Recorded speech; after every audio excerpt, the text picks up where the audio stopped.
Hi, what's up everyone? Pastor Dan here, and I'm here to reply back to some of the questions that you guys had written in over this week about last Sunday's message from the book of Job. We had been going through a special series each week where each minister had been preaching on one special message over this series on Christians in the time of COVID-19.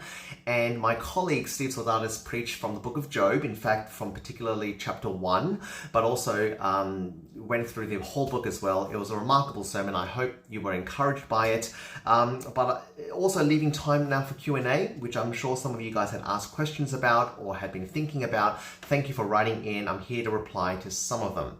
So one question that one of you had written in was, is Satan the cause of suffering in this world? That is a remarkably profound question, and it's one where the book of Job really strikes the heart of, I gotta say. Job, if you know, is a story where you have a person that faces incredible disaster. Nearly everything in his life is stripped away from him. But the book of Job provides us with two very special perspectives. One is the throne room of God, where there's a court, there's a heavenly court, and you're able to see, peeling back, I guess you could say, the layers of the spiritual realm and see what's happening in the realm of God and his world in the heavenly places. And the earthly realm is the realm that we see. It's the realm where Job and his cattle all get swiped, his family gets attacked, and so on. And the reader, us, we get to see both perspectives in pretty clear light. And when it comes to suffering, here's the thing. Job couldn't see what we saw. And yet he was able to say with perfect truth in what he says that God was the ultimate one who causes the suffering. How do we see that? We'll look at Job chapter 1, verse 20. After the first round of disasters came upon his house, Job says, "Naked I came from my mother's womb," verse 21, "and naked I will leave this life. The Lord gives and the Lord takes away. Blessed be the name of the Lord." You see, Job recognizes that God both gives and he takes away. You see that as well in chapter 2 when he rebukes his own wife. His wife says, "Why are you still holding on to your integrity? Just curse God and die." And Job says to her, verse 10, "You speak as a foolish woman. Should we accept only good from God and not adversity?" You see, Job recognizes that the ultimate one who causes light and darkness, success, blessing, and calamity belong to God. And in fact, that's also what the prophet Isaiah says, I think in Isaiah chapter 45. That is, there is only one true God of the universe. He's utterly sovereign in all of his ways. And therefore, everything that happens, everything that exists is actually from his hand in an ultimate sense. Yes, including disasters, calamities, grief. But yet, the book of Job provides a very strange perspective as well, in that we're introduced to a character here, Satan, who, when we discover a little further, actually instigates, and so far as the story goes, this disaster, which is ultimately caused by God. How does that work? Well, we're not too sure, but the narrative makes it pretty clear that Satan instigates this testing of Job by answering to God, does Job fear you for nothing? Haven't you placed a hedge around him? And so on and so forth. But stretch out your hand and strike everything he owns, and surely he will curse you to your face. At which God takes him up on that test because of his knowledge of Job and because of his sovereign ways. In other words, even though it's right for us to say that God is the ultimate cause of everything in this world, including suffering, there is also secondary agents through which God uses, even malevolent spirits, if I could put it that way, where he allows to exist in his own universe, so that it does result in calamity and disasters for us. And yet, we could also say that God is the one who knows it all from the start. He foreordains them, if I could put it that way, and brings them to their conclusion for his glory. And that is the perspective that Job has, even though he didn't know everything that was going on in the throne room. And that is the perspective that we ought to have as Christians as well. I hope that answers that particular question, but here we go. Another question here is this. Why did God ask Satan to consider Job and literally suggest him over to Satan deliberately. I guess what's behind this question is God being unfair in picking out a man, albeit a righteous man, and actually holding him up for the test?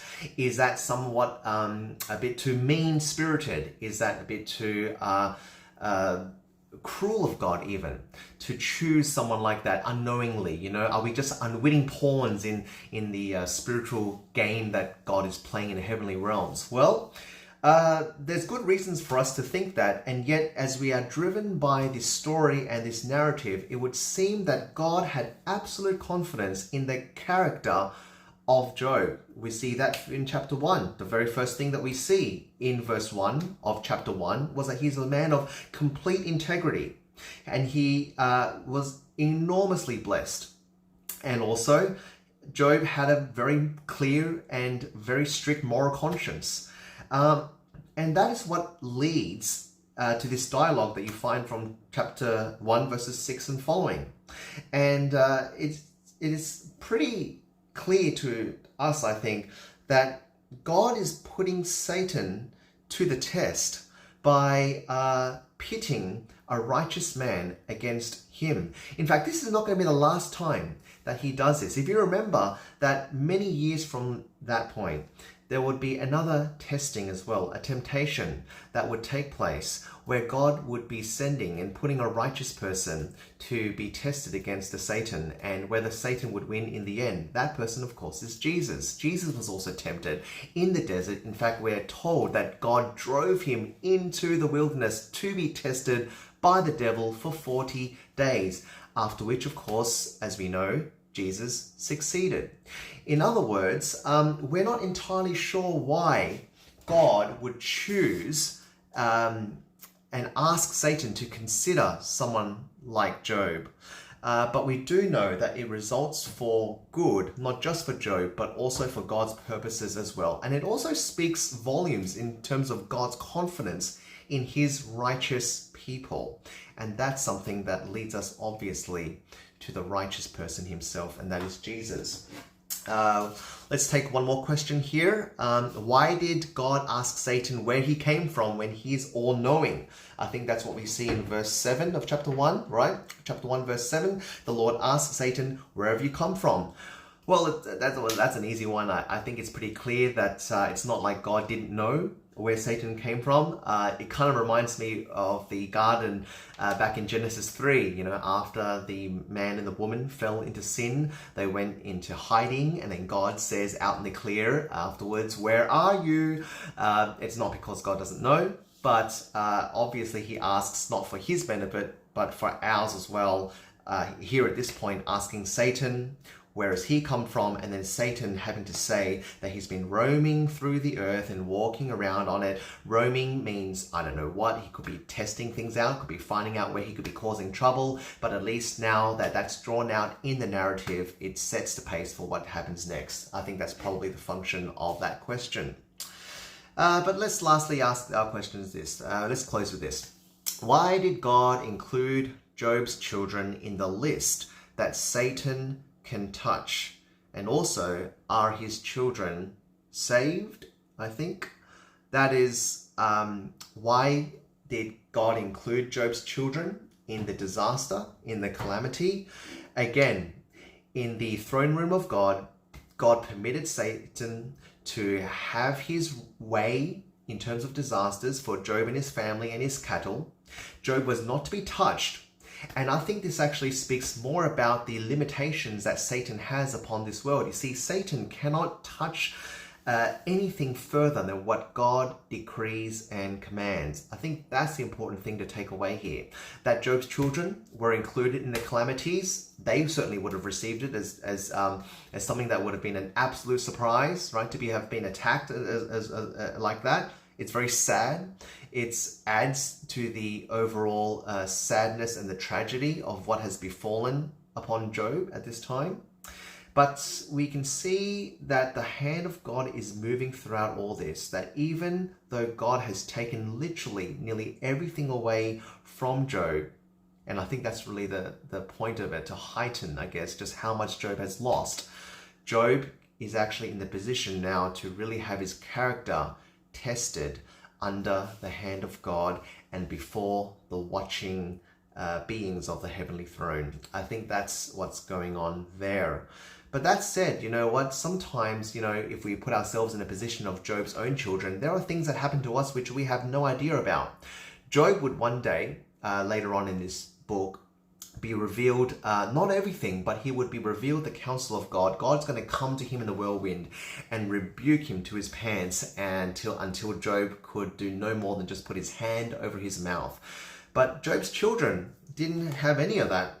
In fact, Job's children were all swiped from the oldest brother's house and so on and so forth. And we don't even know why that would happen as well. But what we do know and what we can trust is that God is utterly good even in this. The Lord gives and the Lord takes away. Blessed be his name. Well, I hope that's helpful in approaching some of the questions that you guys have asked. These are fantastic questions to ask, especially for our times now where we're going through such great upheaval. Lots of questions being asked about what the role is of God and the devil in this world. Is Satan winning, yes or no? Is COVID-19 a victory for the evil one? And is God blind at this moment in time? All these very sympathetic questions, I guess, that I can sympathize with are being asked. And it's important for us to go to books like these in Job and to look at the theology of God as a whole and to realize that nothing can ever thwart God's purposes. Job is to the Old Testament, I think, what Revelation is to the New Testament. And that is, there will be a day where all our tears and grief are going to melt away in the coming kingdom of God's own Son. How glorious would that be? Every disaster and calamity that would come upon you, whether it's COVID-19 or some other calamity, will find its place in God's purposes to bring all of his own vindicated on the last day in the Lord Jesus Christ and awaiting glorious resurrection and renewal when Christ comes again. That is the comfort. That is where true wisdom is found. And I hope that you have been blessed by your studies in Job and also in this series. Well, that's all for now. Thank you very much for writing in, and I hope you guys have a wonderful Easter. Peace. Love you guys.